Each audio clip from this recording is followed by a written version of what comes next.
ngan urang teu cukup jero na unggul anu penting mah hatena we halus. Najan urang mah tara salat teh urang mah hatena ade. Teu matak tara salat digoreng teh. Sok ngadalil.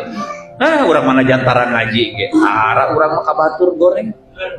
Najan tara ngaji oge, sok itu parentahan Allah teu dipadulikeun sia mah. Itu teh parentahan Allah, pantet teh geus puguh goreng ngaku alus teh. Eta panggoreng-gorengna jelema.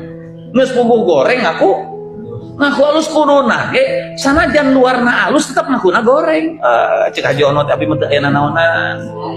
Sok sanes getol ngaos ge tetep biheun keneh gitu. Ngamalkeun nama can bisa. Pan geus halus tapi ngaku goreng. Ieu mah goreng ngaku halus. Jadi kagorengan diri teh didalilan, dibela. Urang mah lain rek kitu ngaji teh. Sautak sautik bisi batur digogoreng ku batur rumasa can bisa halus. Ieu mah tak ngaji ge rumasa goreng gitu. Ngarumasakeun tong ngadalil, aing ngagoreng-gorengnya sok ngaji. Tong dipake jurig teh setan.